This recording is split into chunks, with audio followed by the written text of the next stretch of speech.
Okay. So yeah, you should only have, like I said, I'll download the actual article for you and I'll post it in the resources folder. And then just ignore that first video because it looks funny anyway. Like I said, I'll try to go back in and delete it. I thought I did earlier today, but apparently it didn't work. So I'll do that again. And then you should be able to watch the other two. Okay. Any other questions or comments? Okay, then without further ado, let me go back to share my screen and let's kind of talk about Truecallers. So, oh, I need to leave this over here, sorry. That was my fault. Okay, so a lot of people, sometimes question, they're like, why is it that, you have your students do these different assessments? And, at the end of the day, the reason that we do this is because we want to really get a better understanding about ourselves and how we see the world, as well as how we respond in different situations. So the more we understand ourselves, the better off we're going to be when it comes to relating to people who are different than us, who maybe have a different mindset, leadership style, etc. I've used Truecallers for many, many years. It's been around a long time. I did it with my entire faculty and staff. And what we did was on our ID badges, because we had to wear an ID badge every day, was we put our colors, we just used little tiny sticker, dot stickers by color. So I'm a very green person. So my first sticker was green, and that was followed by gold, and then orange, and then blue, because I literally had like 0 blue in me, apparently. So when we were talking to each other, it was a great visual reminder that I'm talking to a blue person. And since I have no blue at all, I really had to think about how I talked to them and what I said and how I framed the conversation. Because if I didn't do that, there can be miscommunication and things like that. So we did this and we found it really, really helpful and very, very successful in improving our communication, as well as really pushing us to forward as a group to accomplish the things we were trying to do. Interestingly enough, our students noticed these and started asking us what that meant. So we did Truecallers with everybody in the entire school, almost 3,000 students. And they did the same thing. We gave them the stickers. They put it on their badges or their ID, ID tags. And again, it really helped us when we were communicating with our students, especially if there was conflict or the student was being disciplined or whatever. We really knew then how to zero in and coach and support that student based on their color. So let's talk a little bit more about Truecallers. So if you've ever given a group assignment, I'm sure you've heard this. I'm not going to read it to you, but teachers use Truecallers to actually form groups within their classes. So they made sure there was a green and a gold. They made sure there was an orange and there was a blue in each one of their groups, so that the students could stay on task, so they could accomplish it, and they had the strengths that they needed to be successful. So, like I said, I'm not going to read all these to you. I'll just let you read yourselves. If you haven't figured out yet, notice the colors of the starburst things. Is your screen supposed to be shared? Yeah, is it not sharing? I'm sorry. What is going on tonight? It says it is. Oh, I see why. Hang on. That was my fault. My apologies. Thanks for letting me know.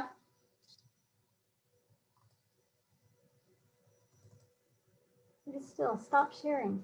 Stop sharing. I want a new share.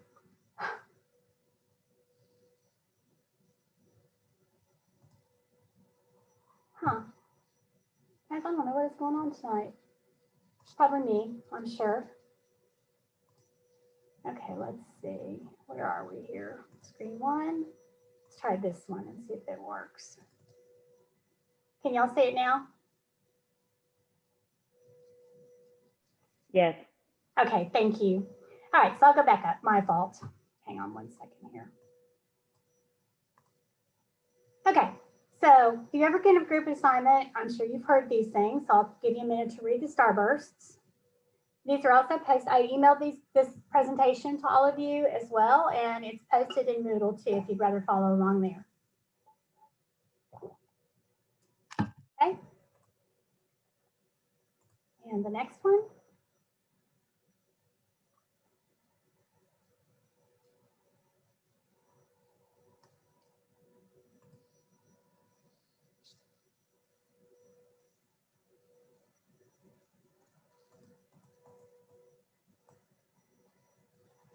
And the last one.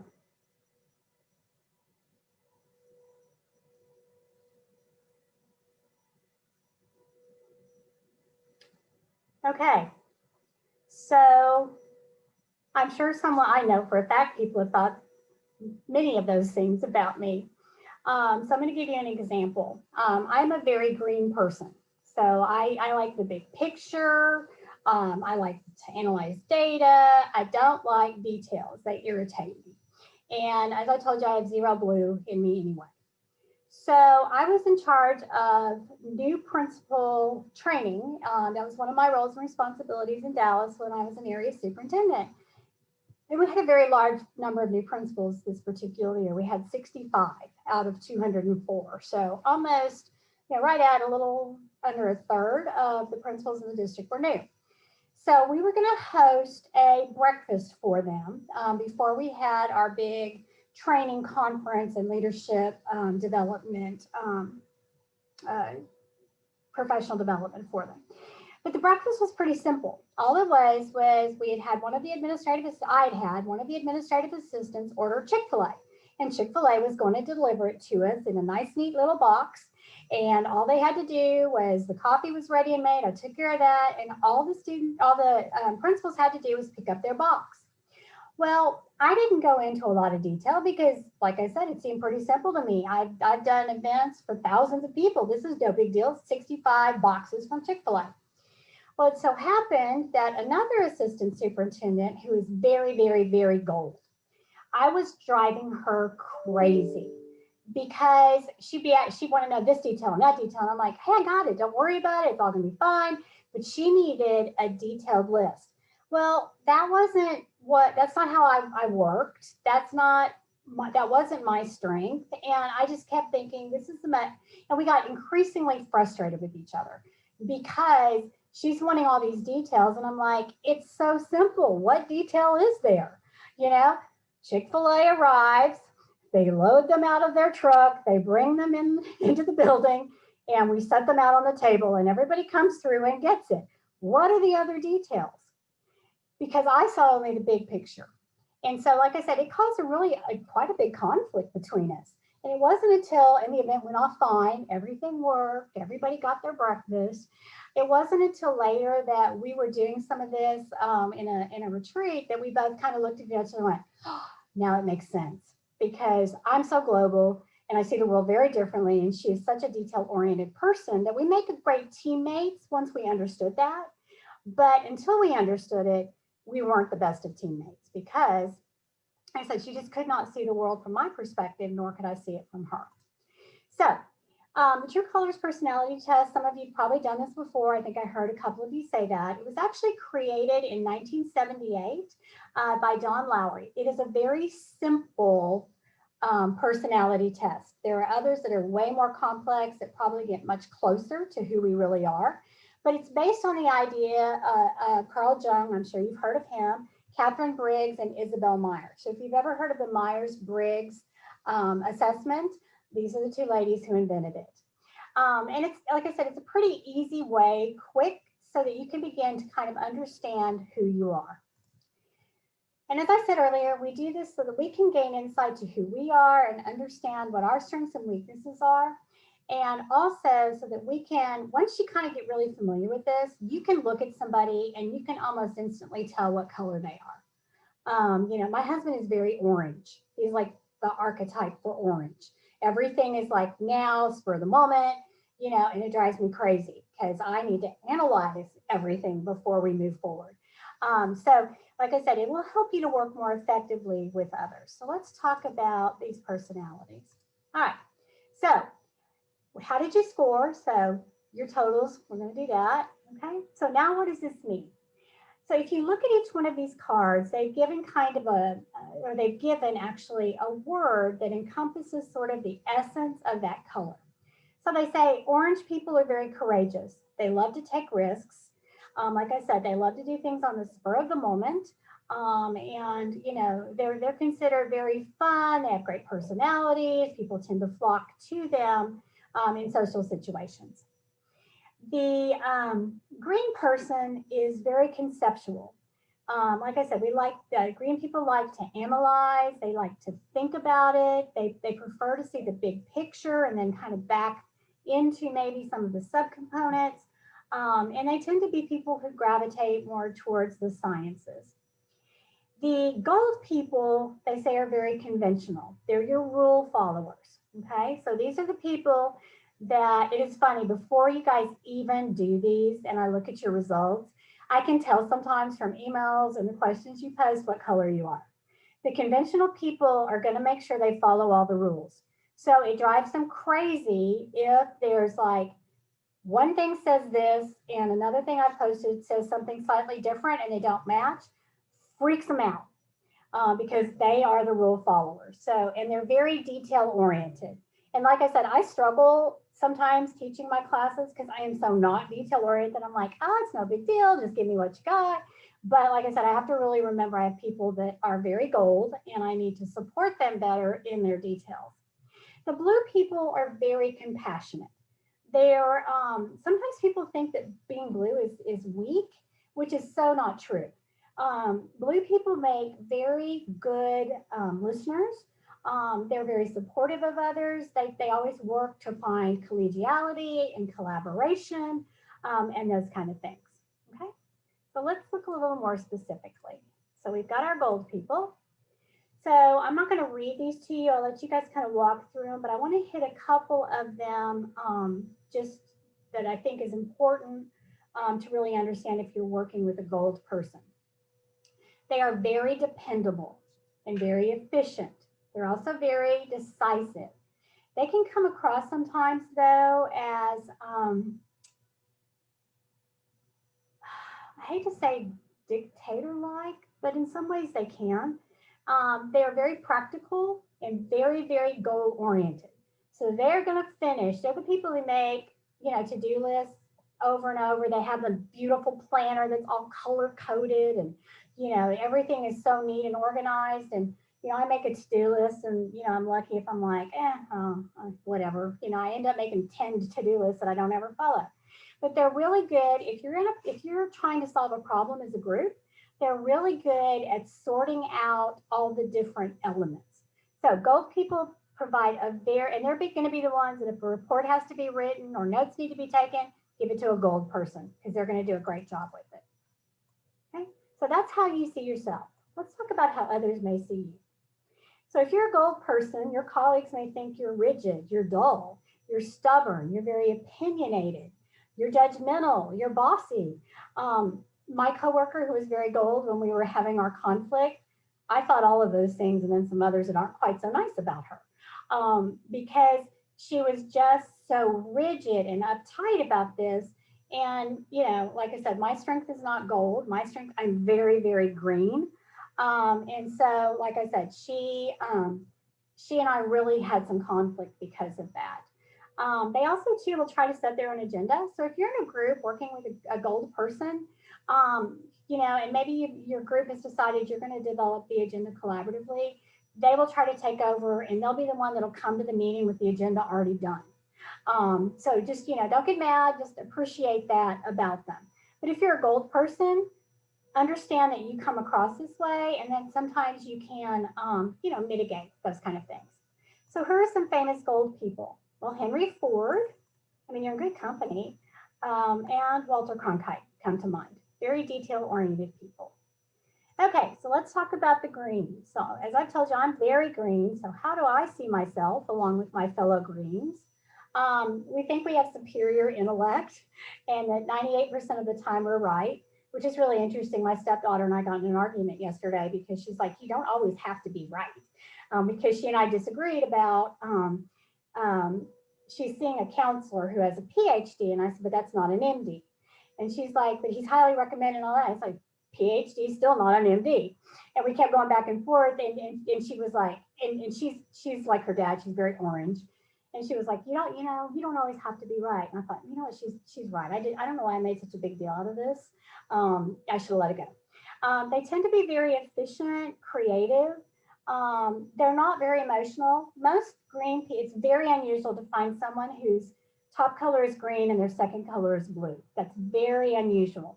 They tend to be green, gold, orange, blue. That's sort of the normal pattern for them. They seek justice. They're great planners, and they're very goal focused. Okay. So how do others see us greens? They think we're arrogant, that we're heartless, that we're emotionally controlled, that we're unfeeling, that we don't have mercy, that we're unfair, and that we don't consider others. So I'm sure all of those plus a lot more have been said about me that were way worse. Some of the people who are very green are Albert Einstein and Bill Gates. Okay, kind of makes sense when you think about what they did in the world. So let's talk next about our blue friends. So our blue friends, they are very warm, caring, compassionate. They're romantic. They're a people person. They're very empathetic. They are caretakers. They're also able to see how other people are feeling. Like most people, like I can't. I'm not very good at reading people's feelings. They're great at it. And they want harmony. And they tend to be really, really good communicators because of that. Some people would say they're romantic and they're spiritual, but like I said, they really carry, I think, the empathy card very well, particularly in a group. They're going to be the first to notice that there's discord. So like I said, they're extremely valuable in group situations. So how others may see you, they think that you're mushy, you have a bleeding heart, that you're naive, you're flaky, that you're too touchy-feely, you're too nice. That you tend to talk too much, you're over emotional, all of those kind of things. Interestingly enough, when we did the Truecallers with the new principals in Dallas, we did not have a single blue principal. When we thought, oh dear, we need to look at our hiring practices, because we were hiring a lot of greens, golds, and oranges. We weren't hiring any of the blue people. And we know there's certain schools particularly that need a blue. They desperately need that kind of leadership to get the school on track. So like I said, a lot of people assume blue is not a strong leader. That is absolutely not true. They just lead in a very different way than the other colors do. So some famous blue people include Oprah Winfrey, and I love this one, Bart Simpson. How appropriate, right, with blue hair. So let's talk about our orange friends. So these are the risk takers. They're the courageous ones. They're the ones who love to be out there in front of everybody. So how they see themselves, they're spontaneous, they're flexible, they're carefree, they're very good at negotiating. They live in the here and the now. They have 20 projects going at a time. They sort of relish chaos. They also are very curious. They love new ideas. And they're the people that it's like, let's do it now. They're not the procrastinators. They're going to jump right in. Even if they don't have all the tools, the information, whatever, they're the let's get it done kind of people. So how others may see you, they think that you're flaky. They'll think that you're irresponsible, that you disobey the rules, that you are manipulative. If someone has been a green or a blue in the past, the orange people really drive them crazy. And like I told you, my husband does sometimes drive me crazy because it's always right now, right now, right now. They come across, others see them as uncontrollable, and that they don't stay on task because they tend to be scattered. Like I said, they have 20 things going at once and they want it all done right now. Okay. So I think I've got the same slide in here twice. I apologize for that. Actually, I've got it 3 times. So some of our famous oranges include Robin Williams. I could definitely, I mean, we all knew that, right? Very spontaneous person. And Bart Simpson. Okay, so I'm going to turn off sharing for a minute so I can see everybody. Okay, so how many of you are your primary or dominant color is, let's start with our golds. How many of you are golds? Okay. How many of you are greens? Okay. How many of you are oranges? Okay. How many are you blue? Okay. You know, it's interesting. Your true color is not set in stone. It changes over time. It changes as we mature. It changes as we're put into different situations. For example, when I was an assistant principal, I was very, very gold because I had to be. My boss really, really needed me to take care of all the details because that was not his strength. So I became very gold. But as I moved into different leadership positions, I really became more and more green. Interestingly enough, I've never had much blue. But when we did this with my faculty, I was the principal of Booker T. Washington High School for the Performing and Visual Arts in Dallas. It's an arts high school.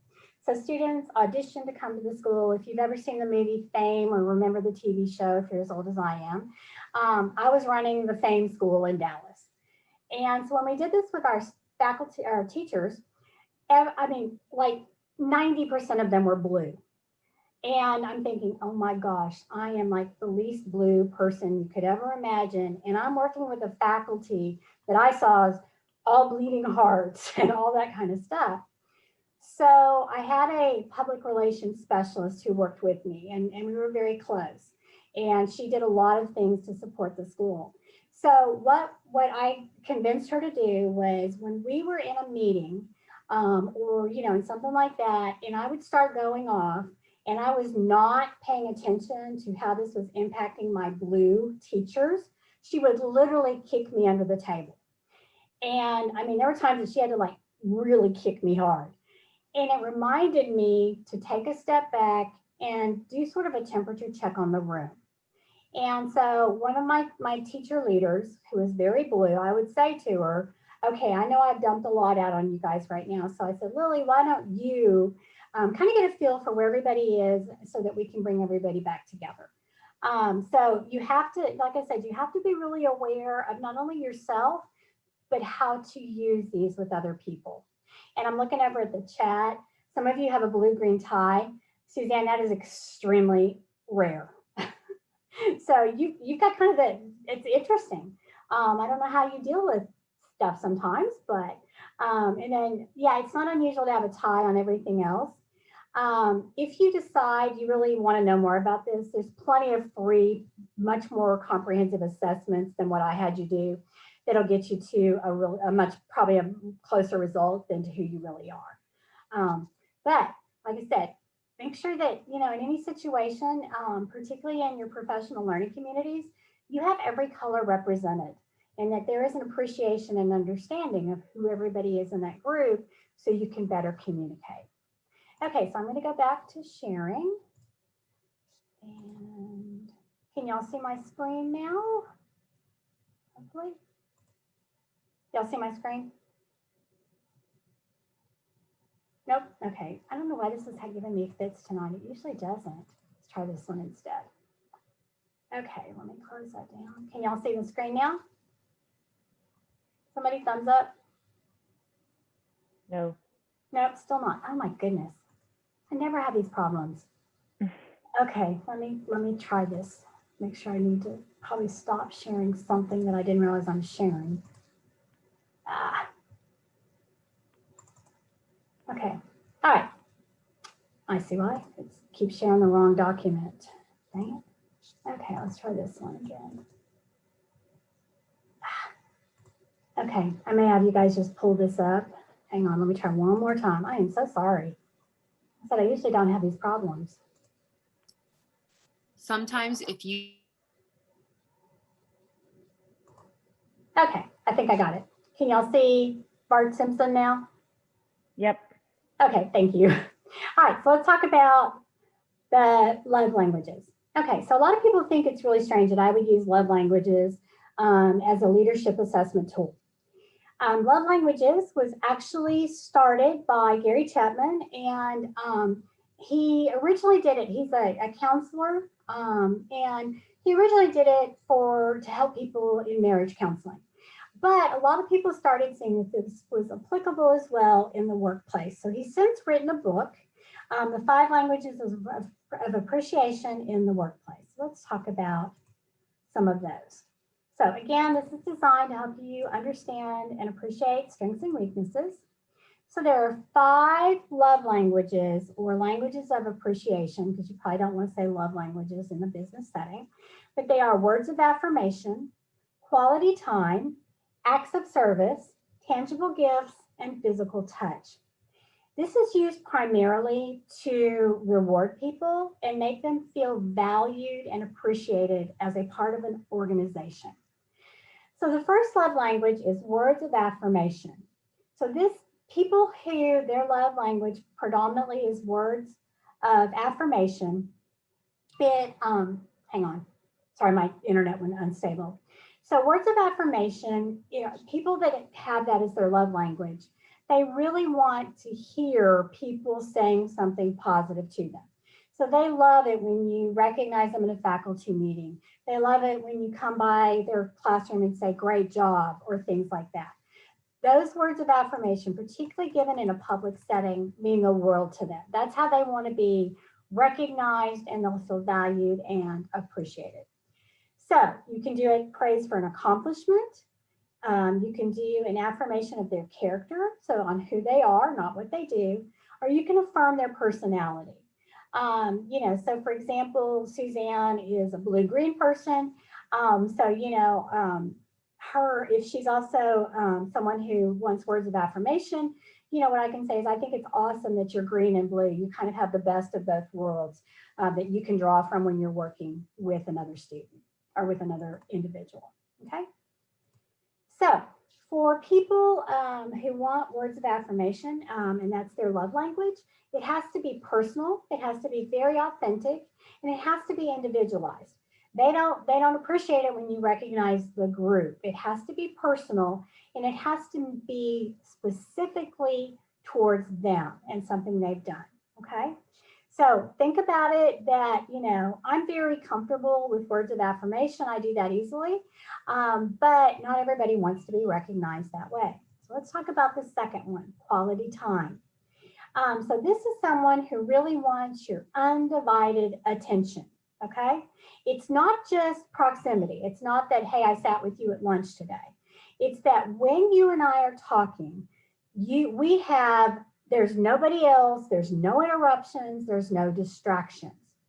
So when you're working with someone who really values quality time, you may have to schedule a 15-minute sit-down conference with them to talk through things or to really understand them. That is how they feel most valued and most appreciated.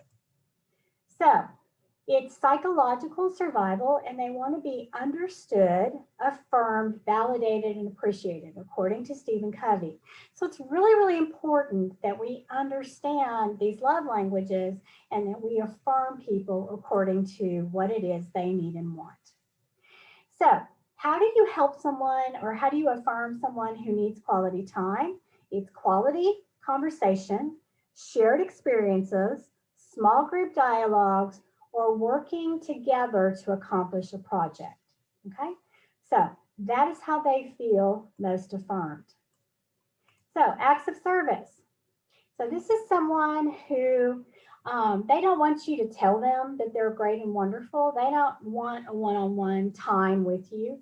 What they want is they want you to do something for them. So I know that acts of service is not that important to me, but one of my best friends, she's very strong in acts of service. This is her love language for sure. And she just gets almost giddy when her husband will empty the dishwasher because to her, that's showing how much he loves her and supports her and all that because she is very much an acts of service person, okay? They also like tangible gifts, okay? So it doesn't have to be something, like a gift or reward. I mean, it doesn't have to be monetary, excuse me, but they like that tangible gift or reward.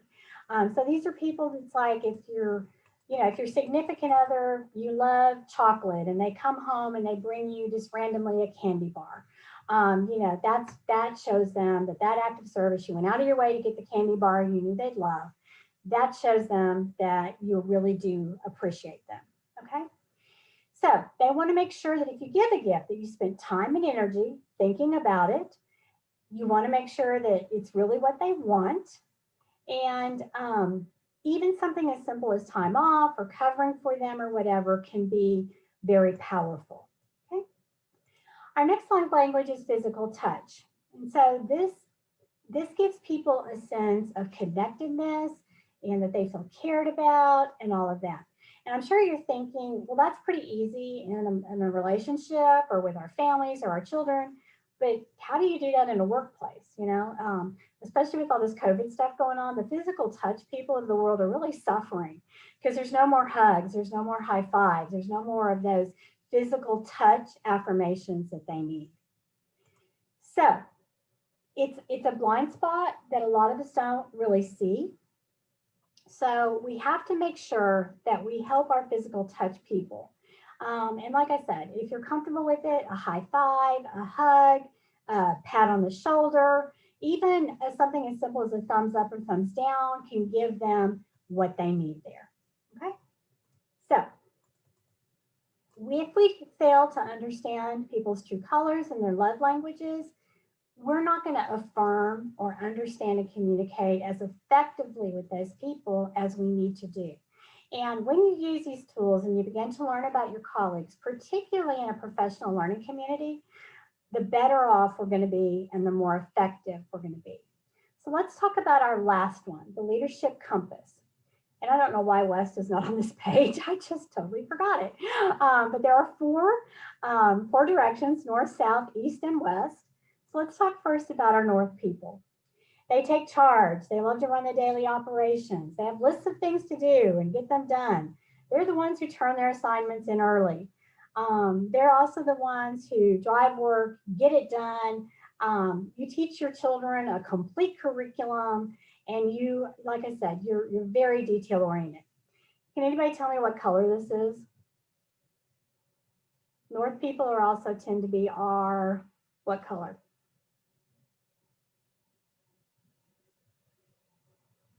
Okay, I can see y'all. I can call on you. Probably gold. You're right. They're very gold. North people are gold. So it's unusual if you are gold. And mine match, Tracy. Huh? Do you match? I said so none of mine match. So Oh, really? So yeah. So I'm north, and I have blue and orange tie, and I don't even know. So I'm just a crazy person. I don't know. Well, and remind me to come back to that, Candace, and I'll tell you how to figure out what you really are. Okay. So let's look at East. Okay, No worries, Candace. I'm thinking the same thing. Okay. All right. So our East people, they love the big picture. They work with the end in mind. They want to work backwards. So like I teach EDL 710. I love understanding by design, because that's how I think, right? They don't get a project started until they're clear about what's expected. They want everything to be taught, and they specifically teach our students around the big concepts. And they want to know, like I said, what everything looks like. So these are your sort of vision-driven people. So what color would this correlate to? Is this green? Yeah, definitely green. And again, if your colors aren't matching up, that's okay. I'll come back to why that happens. All right, let's look at our West people. They ask the hard questions. They challenge us to identify the details. You want your picture to be more complete, but you're okay with just sort of getting started. You know what I'm saying?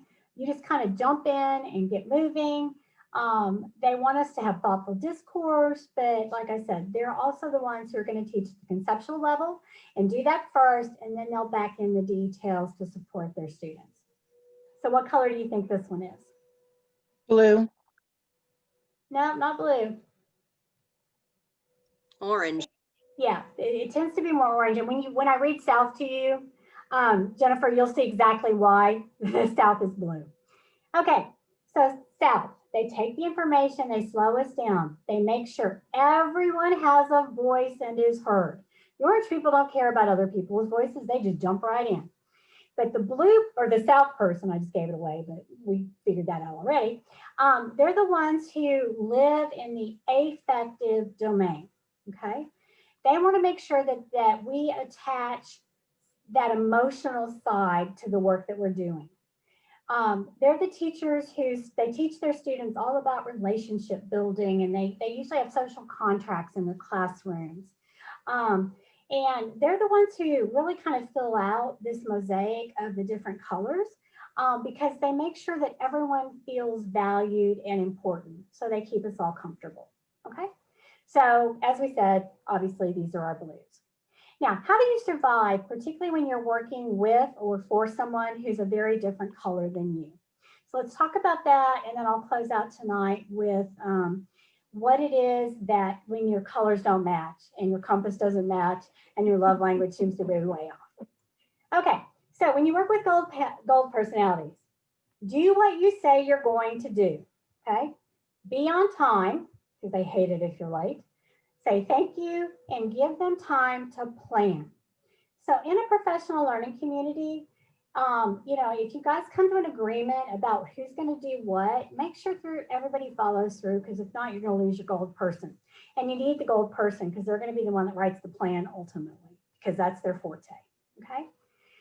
When you're working with a gold personality, do not ask them to be spontaneous, push them to take risks, or expect them to ever challenge the rules. They're rule followers. The oranges are going to challenge the rules every possible opportunity they get. But don't push the gold person to do that. Appreciate them for their organization and their ability to cut through everything and put it in a system so that you can actually make sense of it and create a doable plan, as well as have an effective process in your PLCs. So when you work with your green personalities, give logical explanations. Acknowledge that they are very smart and use data. In fact, I got into a little bit of a Facebook war, I guess, with some people because they were saying some things that I vehemently disagreed with. And I am so green, I kept saying, show me the research. Show me the research. Where's your data that backs it up? I have data that backs it up. Here's my data. And one of the people were like, why are you telling us to send you research? And I thought, I was like, you know what? We're all entitled to our opinions. And I just ended the conversation because I'm so green that I'm like, how dare you say something that sounds so ridiculous when I have, research and data that backs up my opinion and you don't. Also, green personalities are they have a very short time and attention span. They just want you to get to the point. I used to have an assistant principal who I love dearly, and his name was Jim. So we'll just call him Jim instead of his last name. Jim was like the most gold person I've ever known in my life, like super, super duper gold.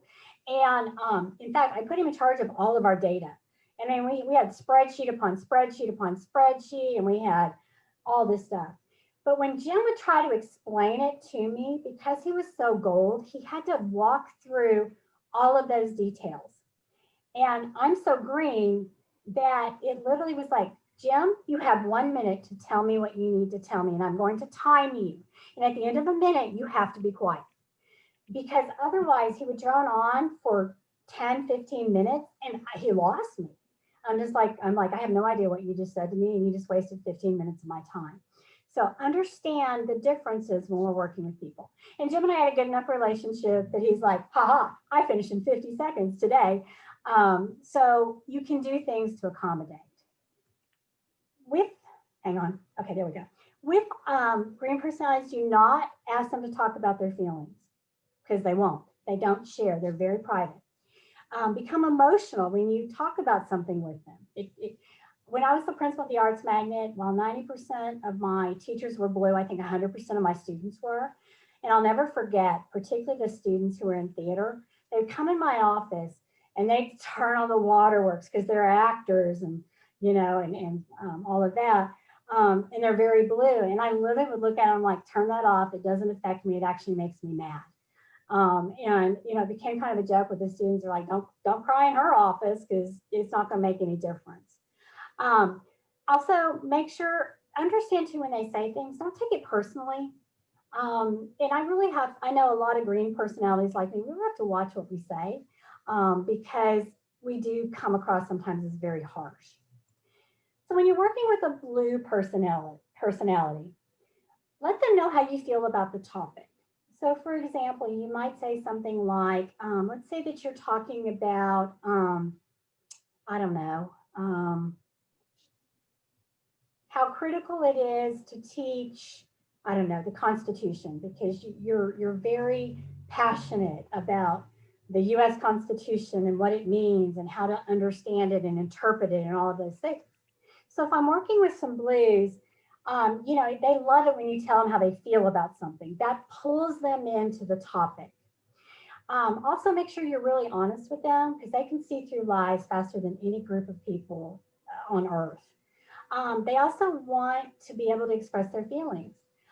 So like I said, if we disagree about something, the blue wants to tell you how they felt and why they felt that way. And they want to be accepted for that. Whereas other colors don't necessarily feel the need to do that. So do not be abrupt with them or cut them off.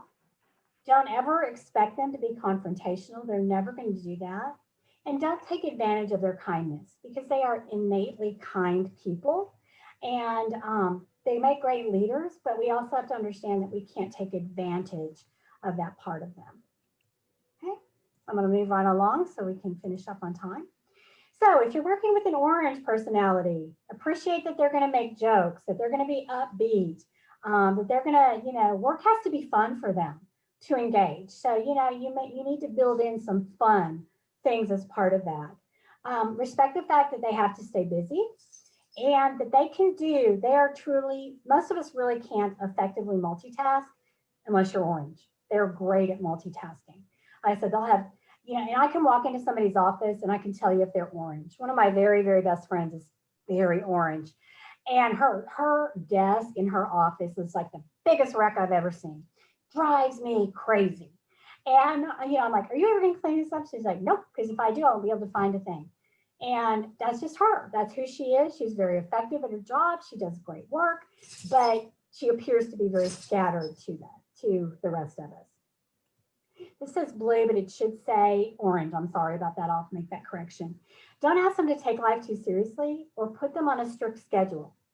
Also, don't write them off as flaky because they're fun. So I had one of my assistant principals was very orange. And so we all thought, we would sometimes kid her about how flaky she was and stuff like that. But she was very intelligent, very smart.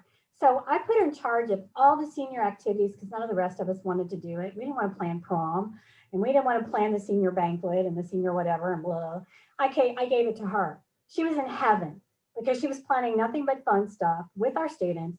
And she did a phenomenal job. I mean, like over the top phenomenal. So we were able to use what we saw as a flaky personality in a way that really benefited the school.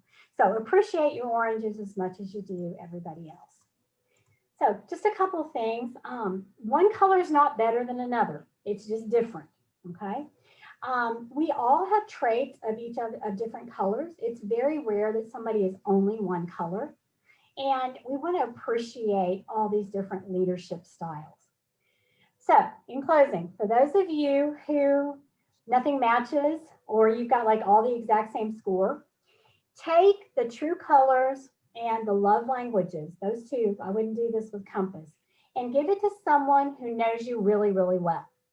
So a spouse, a significant other, your mom or your dad or anybody, a best friend, whatever, somebody who knows you really, really well.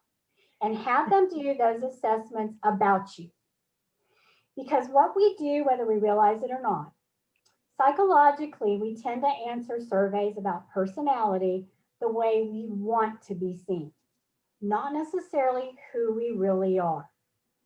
And so that's why you will get this conflict because, like I said, it's something that we don't even realize we're doing, but at our subconscious level, we answer questions about ourselves the way we want to be, as opposed to being really brutally honest with ourselves and saying, yes, I can be very almost ugly to people, not intending to be because I'm so green.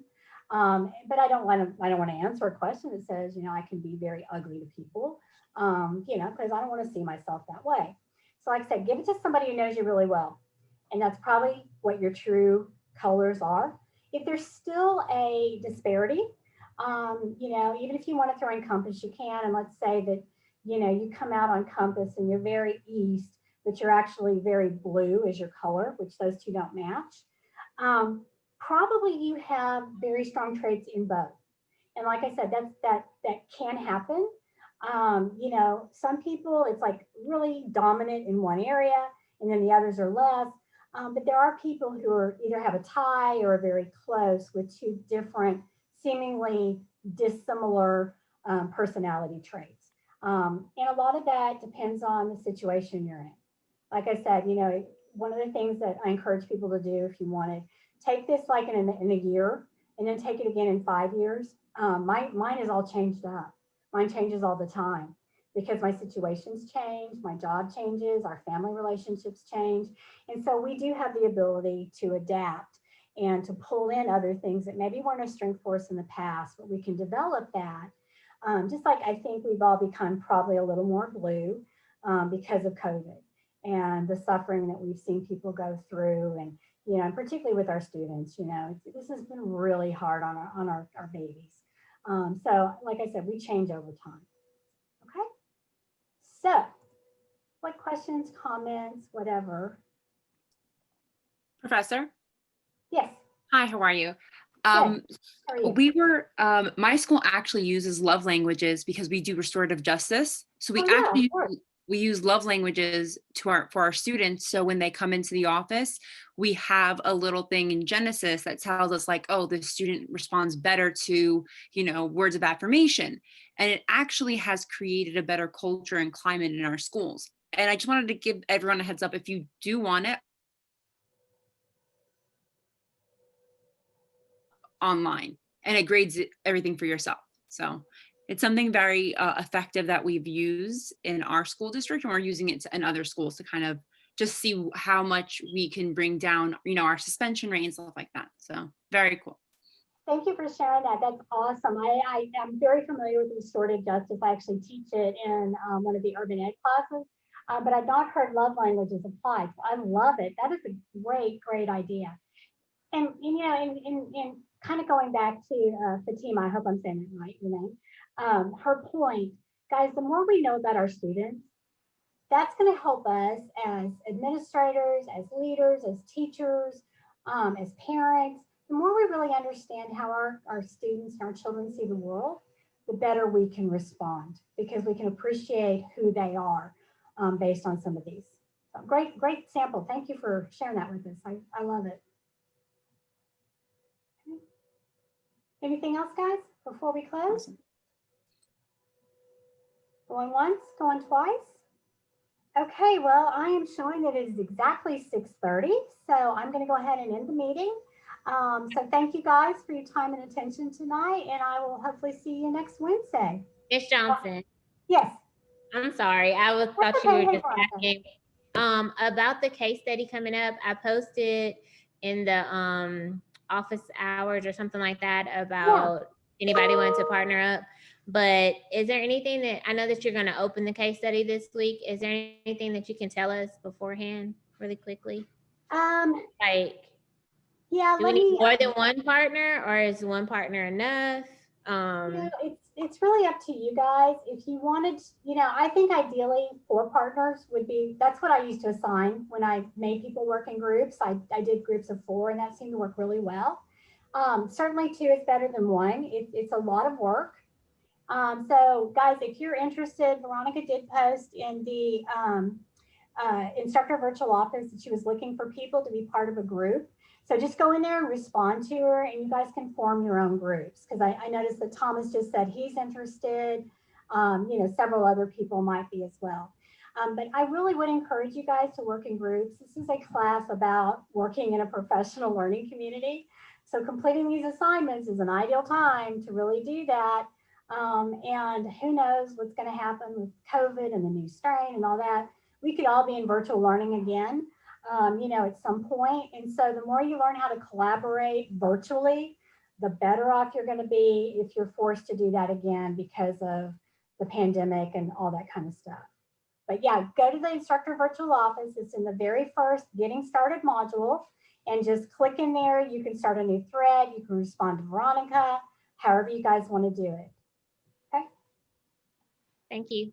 Thanks, Veronica, for the reminder. I appreciate it. Okay, guys, anybody else?